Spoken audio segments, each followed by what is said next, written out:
بسم اللہ الرحمن الرحیم۔ السلام علیکم ورحمۃ اللہ وبرکاتہ۔ جزا اللہ عنا محمد اللہ وأہلہ۔ میرے ناظرین، امید ہے آپ خیریت سے ہوں گے۔ اللہ تعالیٰ شانہ آپ کو خوش و خرم رکھے۔ آج کی جو میری ویڈیو ہے اس کا ٹائٹل اور موضوع ایک اہم موضوع ہے۔ حضور پاک صلی اللہ علیہ وسلم نے فرمایا، مجھے اپنی امت پر سب سے زیادہ خوف اس بات کا ہے، تو اس بات میں، اس کام میں یہ امت مبتلا ہو چکی ہے۔ آئیے میں آپ کے سامنے حدیث پیش کرتا ہوں۔ پاک آ گئی ہے، یہ دیکھیں حدیث حضرت ابو عامر اشعری رضی اللہ تعالی عنہ نبی اکرم صلی اللہ علیہ وسلم سے نقل کرتے ہیں۔ نبی صلی اللہ علیہ وسلم نے فرمایا، جن باتوں کا اپنی امت پر میں خطرہ محسوس کرتا ہوں۔ آپ صلی اللہ علیہ وسلم فرما رہے ہیں کہ جن باتوں کا میں اپنی امت پر خطرہ محسوس کرتا ہوں، ان میں زیادہ خوف والی بات یہ ہے، ان کے لیے مال کی زیادتی ہو جائے گی، جس کی وجہ سے ایک دوسرے سے حسد کریں گے اور آپس میں لڑیں گے۔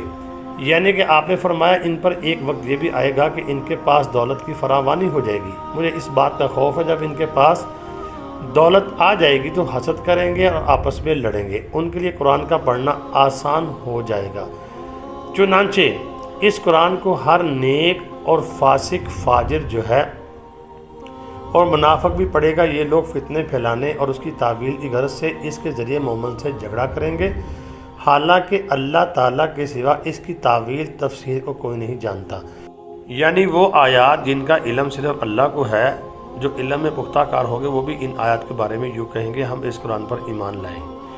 یعنی کہ قرآن پاک میں کچھ آیات ایسی ہیں جیسے لوح قرآنی ہے، ان کا علم صرف اللہ کے پاس ہے۔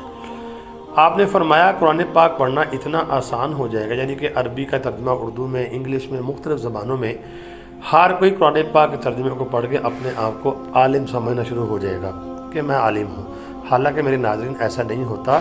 قرآن پاک کو سمجھنے کے لیے پہلے آپ کو جو نبی پاک صلی اللہ علیہ وسلم سے ایک سلسلہ چلا آ رہا ہے پڑھنے پڑھانے کا، علماء کے پاس جانا پڑے گا، استادوں کے پاس جانا پڑے گا، وہاں جا کے آپ کو ان سے یہ فیض لینا پڑے گا۔ آپ کو علم کے الفاظ تو مل جائیں گے، اس کی گہرائی، اس کی جو برکات ہیں، اس کے جو انوارات ہیں وہ نہیں ملیں گے، اور اس کے جو مسائل ہیں وہ آپ کو سمجھ نہیں آئیں گے۔ یہ ایسے ہی ایک بندہ ہے، وہ کہتا ہے میں ڈاکٹر بننا چاہتا ہوں، اس کو ایک بندہ ڈاکٹر کی کتاب لے کے دے دے کہ بھائی تو یہ ایسا کر، تو اس کو پڑھ لے، پڑھنے کے بعد تو کلینک کھول کے بیٹھ جائے، وہ ڈاکٹر بن سکتا ہے؟ انجینئر ہے، انجینئر کو بھی جا کے وہاں پہ اپنا علم حاصل کرنا پڑے گا اور وہاں کلاس لینی پڑے گی، پھر جا کے وہ انجینئر بنے گا۔ تو پھر دین کا علم سیکھنے کے لیے نہ کوئی جاتا ہے بس کتابوں کو دیکھ کے کہتا ہے بہت بڑا عالم بن گیا ہوں۔ تو آپ نے فرمایا یہ کام ہوگا زمانہ آخرت میں، تو لوگ ایسا کر رہے ہیں، آپ دیکھا ہوگا آپ نے۔ یہ دیکھیں مال کی زیادتی اس وقت عام ہے، عرب ممالک میں مال کی ریل پیل ہے، جس کی وجہ سے تمام فتنے جنم لے رہے ہیں۔ قرآن پاک کا پڑھنا اتنا آسان ہو گیا ہے کہ عربی رسم الخط، اس کو مختلف ٹی وی چینل پر عربی رسم الخط کے ساتھ انگلش رسم الخط میں بھی پیش کیا جا رہا ہے۔ اس طرح اگر کسی کو عربی میں قرآن نہیں پڑھنا آتا تو وہ انگریزی رسم الخط میں پڑھ سکتا ہے۔ ہر فاسق فاجر اور منافق قرآن پڑھتا ہوا نظر آئے گا آپ کو، ترجمہ کرتا ہوا، اپنے علم کے بغیر ہی اپنی رائے زنی کرتا نظر آئے گا۔ وہی میں بات کر رہا ہوں، یعنی کہ وہ نہ کسی استاد کے پاس پڑھا، نہ کسی اس نے اپنا کوئی کورس کیا، اپنی بس کتاب پڑھی، کتاب پڑھ کے۔ یہ ایسا ہی ہے، اندھا ڈاکٹر نہیں ہوتا۔ ایک ڈاکٹر ہے، وہ دوائیاں جناب اپنا کسی کے پاس دے رہا تھا کمپاؤنڈر بن کے، تو اس نے 2-4 سال لگائے، 2-3 سال لگائے، مڑ کے اپنی دکان ڈال کے بیٹھ گیا، تو اس کو ڈاکٹر کہیں گے؟ وہ ڈاکٹر نہیں ہے، وہ تو ڈاکٹر بندے مار ڈاکٹر ہے۔ وہ تو بندوں کو مارے گا، الٹ پلٹ دوائیاں دے گا اور ٹیکے لگائے گا، بندے وہ مار بھی رہے ہیں۔ تو ایسے لوگ جو ہیں جو باقاعدہ ایک ترتیب سے علم حاصل نہیں کرتے، فیض نہیں لیتے، 8 سال کا کورس ہے، 10 سال کا ہے، 5 سال کا ہے، وہ استادوں کے پاس نہیں جاتے جو اس علم کے ماہر ہیں، جو سینہ بسینہ چلا رہا ہے، وہ کیسے پھر وہ اس میں رائے زنی کر سکتے ہیں؟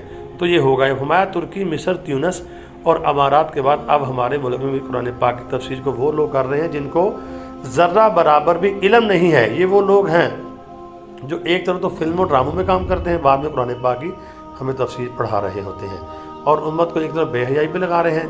اس کی مثال آپ دیکھ لیں، میں نام نہیں لوں گا، کچھ ایسے ہیں ٹی وی پہ آتے جو رمضان میں ٹاک کرتے ہیں، رمضان سحر افطار شو کرتے ہیں، بعد میں جناب کبھی کچھ کرتے ہیں، کبھی کچھ کرتے ہیں۔ وہ میں نام کسی کا نہیں لیتا، آپ کو علم ہوگا اگر آپ دیکھتے ہوں گے۔ تو ناظرین، یہ آپ صلی اللہ علیہ وسلم نے فرمایا کہ زمانہ آخرت میں یہ باتیں ہوں گی۔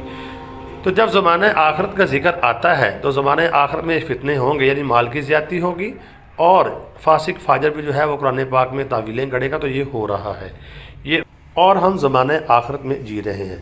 آپ کو ویڈیو سمجھ آ گئی ہوگی، اچھی بھی لگی ہوگی، اس کو آگے شیئر ضرور کریں، مجھے کمنٹ ضرور کریں، دعاؤں میں ضرور یاد رکھیں۔ السلام علیکم ورحمۃ اللہ۔